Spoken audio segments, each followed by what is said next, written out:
Hey guys, it is Dory. Oh my goodness. Long time no see. I figured while I am folding my laundry, I will come and give you guys an update. So basically, let me reintroduce myself. My name is Dory. I am 50 years old. I am 5'4" tall, and on September 12th of 2016, yes, I'm coming up in about 3 weeks or so on my 6-year surgiversary. I am so excited. But my highest recorded weight was 350 pounds. My surgery weight was 300.5. And today I'm probably like 180, 185 maybe. Had a little bit of gain.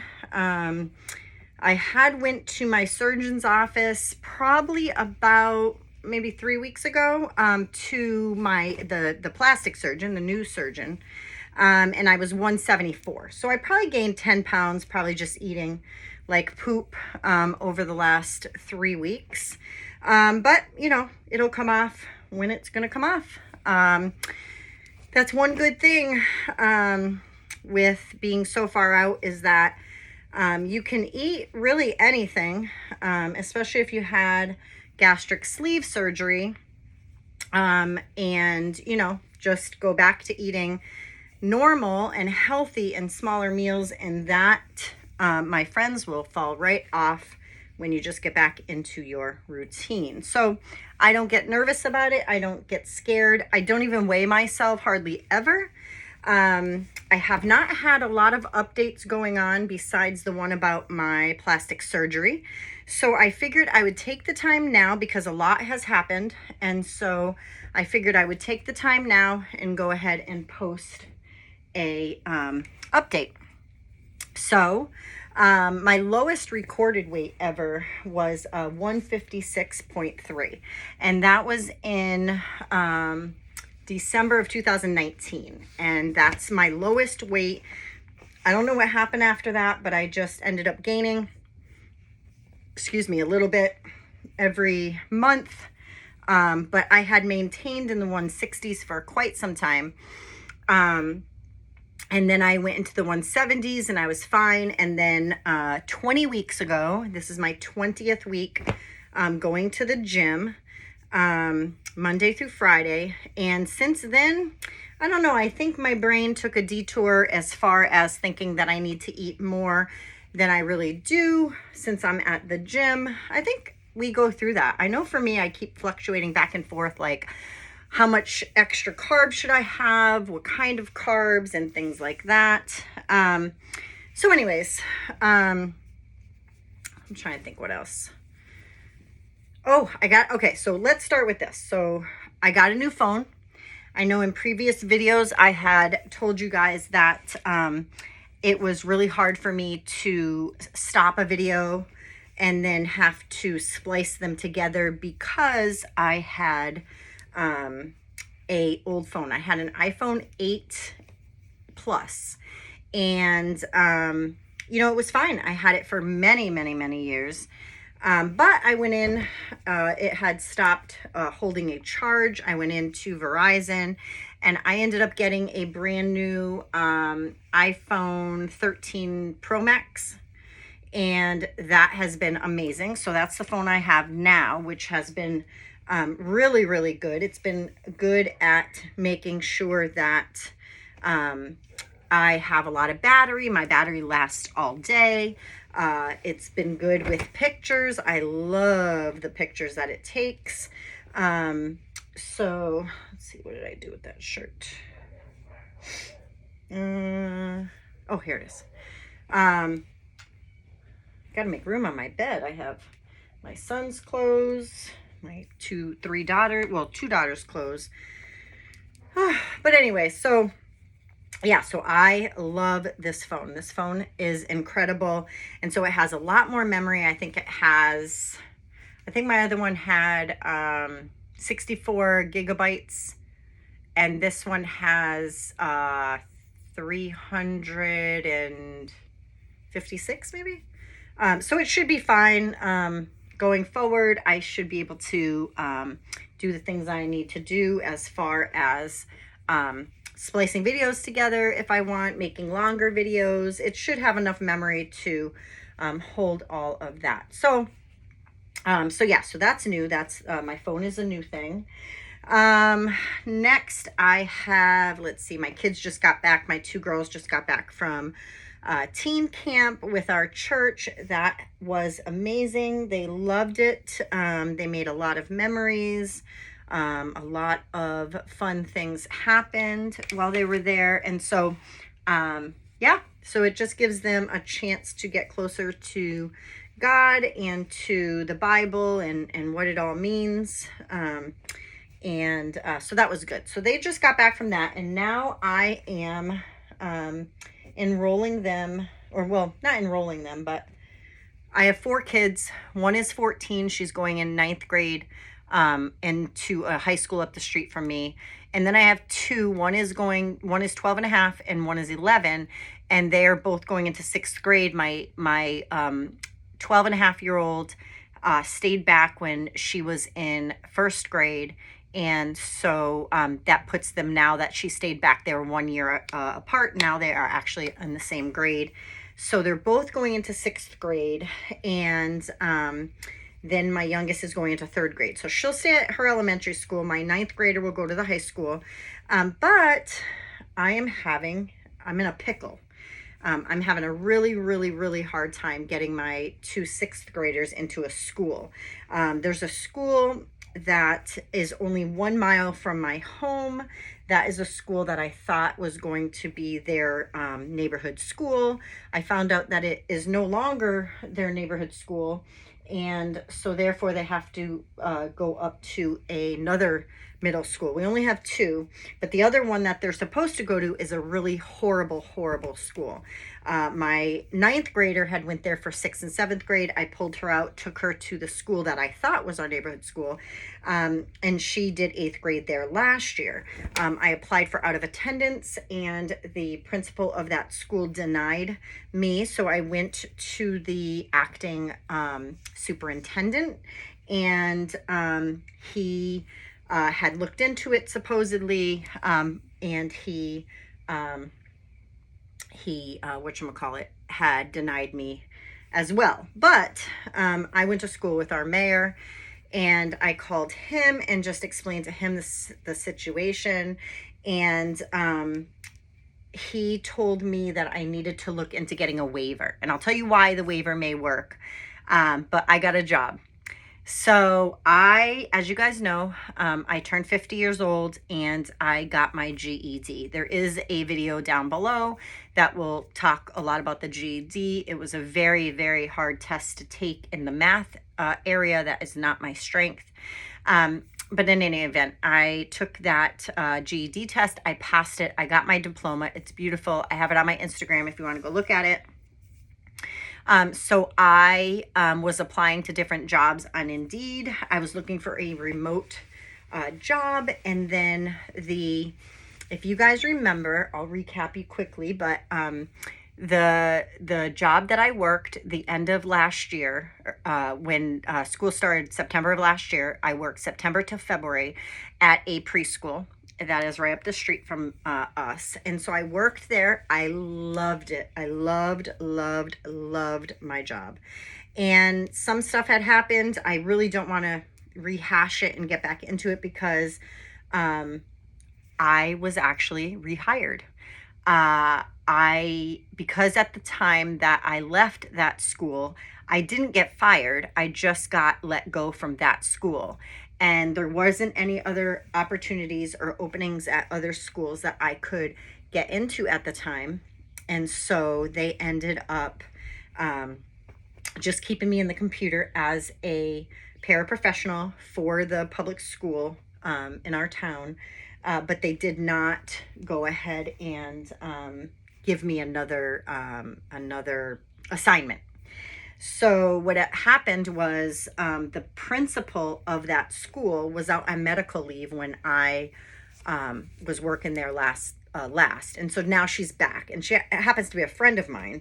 And so I noticed on her Facebook that she had posted that she was looking, that they were looking for a more paras, a special needs para.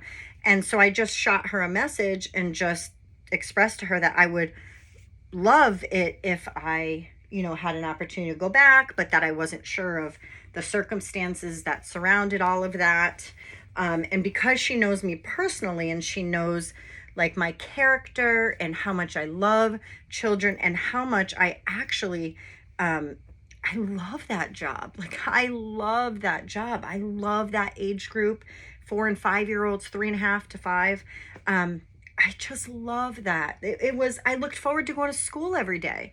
Like, I looked forward to it. And there's not a lot of people that can say that they look forward to going to work, but I did. I really did. And so, she had said, well, if you want, apply and, we'll see. And so that's what I did. I applied, and the next day I got the lady who's in charge of the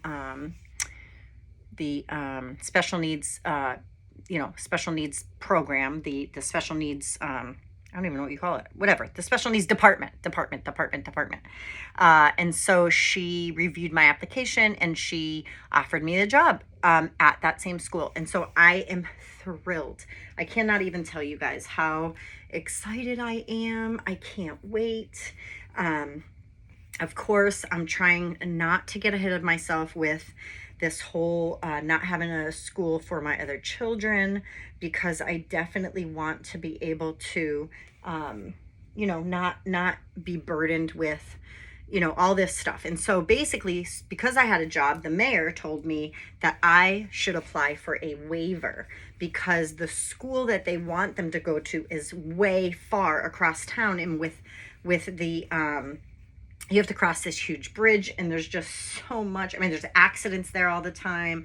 It's not the safest place to go. And so basically, with all that said, I would not be able to get to school on time. I wouldn't be able to get to work. And so he said that on those grounds is what they would probably give my kids a waiver for. And so I'm just kind of waiting. I'm just praying about it. My husband's on nights, so he'll be home during the day.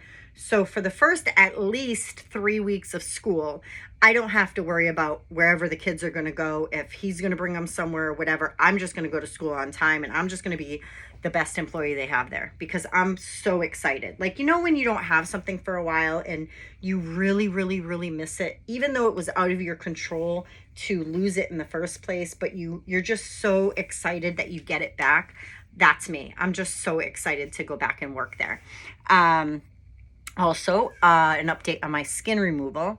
So I went in for the consult. I just needed to get some skin pictures, skin rash pictures and stuff, just to, show that it's medically necessary and things. And I tell you, God is so good to me, but I really, really, really am fortunate to have amazing doctors. And so I ended up calling my primary care, and I know that I had mentioned to them about my skin, but they hadn't documented it in the form that we wanted it to be. And so they ended up telling me that I could go in on Monday and they would look me over, type up the thing, put dates on it when I was last there, and mentioned it.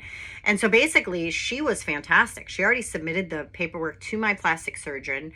And then in 2020, I was at my bariatric surgeon's office and they documented the skin rashes at that point, and I have pictures. So I should be all set to get the tummy tuck. I'm actually let me just let me see if I can move you guys. I don't want to drop you. Hang on. Let's move you this way. Okay. I almost dropped you. Sorry. So I'm going to show you guys what my belly looks like. Yeah. All right.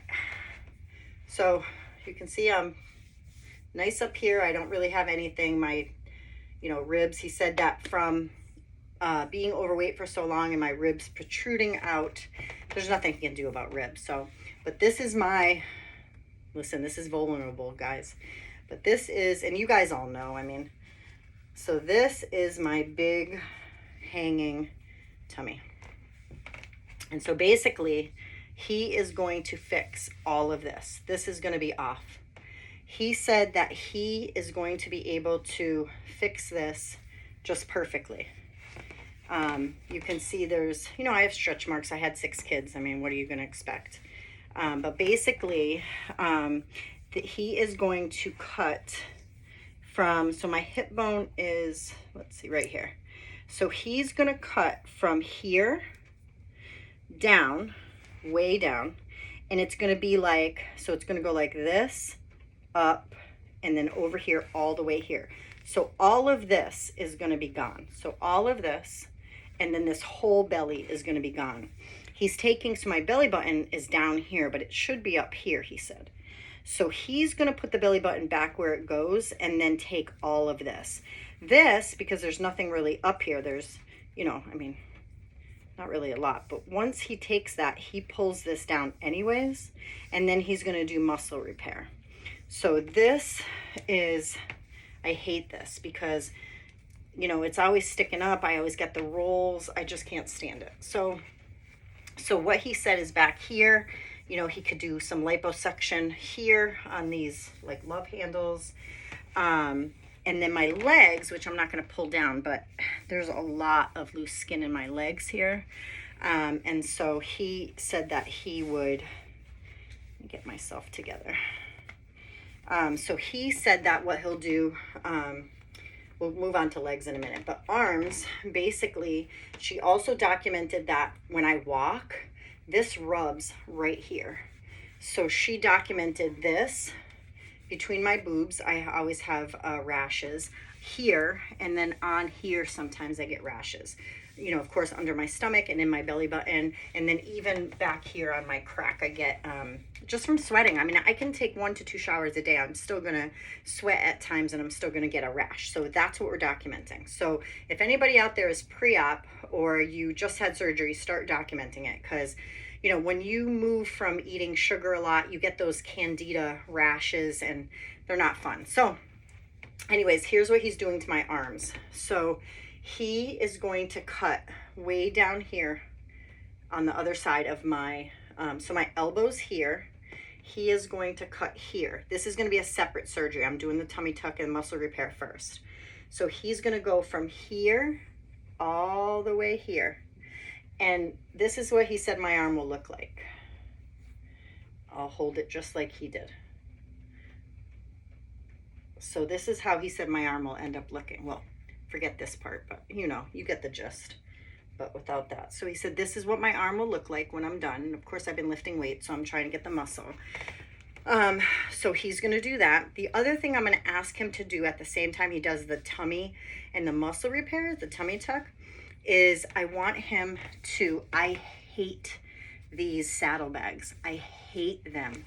They are one of my, oh, I loathe them. I hate this.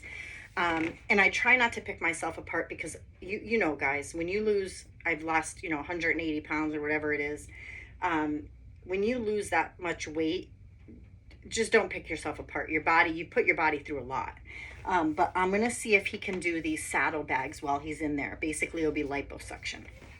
So the first thing will be my tummy tuck and muscle repair. Second, I'm going to have my arms done. Third, he's going to take and liposuction all of my thighs. So I told him if I had my way, see, I can pull all of my fat up here. So this lifts. So this is like all behind my knee. All of this is just, I mean, it's a lot. And so for the third surgery, he's going to go in and just liposuction all of this. So he's going to take out all the fat and all that yucky fluid in there. So then the fourth surgery, I don't know if it'll be final, but fourth, this is what we're planning over the time, is he'll go in after he liposuctions, and then he'll cut from behind here, up here, and up here, and up around here, and take like this much out, and then, you know, fold it in to, you know, get all of that fat and hanging skin out. he will do at the same time just a tiny bit of liposuction back here. So yeah, so that's basically what we're thinking. He's not sure if at some point I would need a 5th surgery to fix the thighs even better or tighter. Let me come sit down now. I really don't think that I'm gonna want to do that. Like, I don't feel like that's going to be something that I have to do. I mean, I am 50 years old. By the time I have all these surgeries done, you know, I'm probably going to be like 50, you know, 55 years old or something. So, I mean, I'm not going to be going on the beach in a bikini anytime soon, but I do want to enjoy the rest of my life without hanging skin. The stomach is my worst. I hate it. I mean, I do hate my thighs, but I hate my stomach.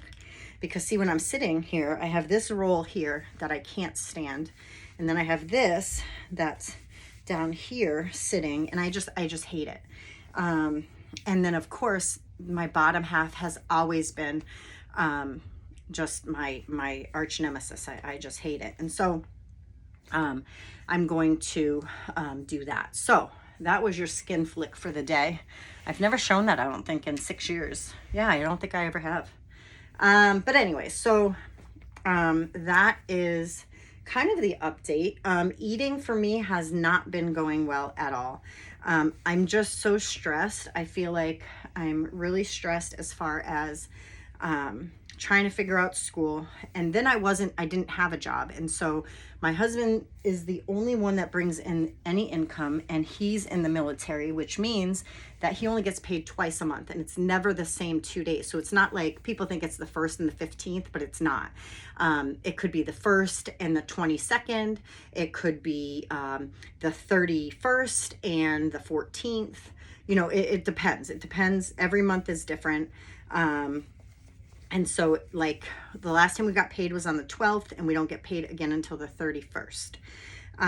So that's a long stretch to go without any money. So what I've been doing is I've been going out during the day, and I have been doing Instacart. So I deliver groceries for people, and basically it's just keeping us afloat enough to be able to afford gas in the vehicles, to get him back and forth to work, to get me gas to go to the gym, and just to stay, you know, close to home. I'm actually not going, you know, many places, but that has just been how we are surviving at this point.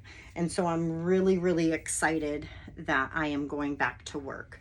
Super, super excited to be able to, you know, go to work, bring home a paycheck. We get paid every 2 weeks. So of course that's still more often than my husband gets paid, because his is not exactly every 2 weeks. So I'm just really excited that I'm able to just bring some income into our home, especially since, you know, we have kids, and the kids want to do things, and we want to do things as a family, and we want to be able to, you know, go places and stuff like that. And so I'm really trying hard to look on the bright side of things, especially since it just seems like there's so much going on at one time. So if you guys could pray just for my kids to get into that school, they'll be able to take a bus, they'll be able to, you know, come home from after school, because the school that I'm at, I get out at, I start school at 8:30 and get out at 2:45. So I'm able to be home when my youngest gets off the bus at 3 o'clock. But my 9th grader will be walking to and from school. So keep her in your prayers. Yeah, so I'm just really trying hard to just look forward. I won't get my first paycheck, I don't think, until like the middle of September, maybe like September 16th or something. And so I'm just really trying to, yeah, just look on the bright side. Just look at what God is providing, how it's, you know, all transpiring, how we are going to make it, that we're going to make it through this craziness. These are all my gym clothes.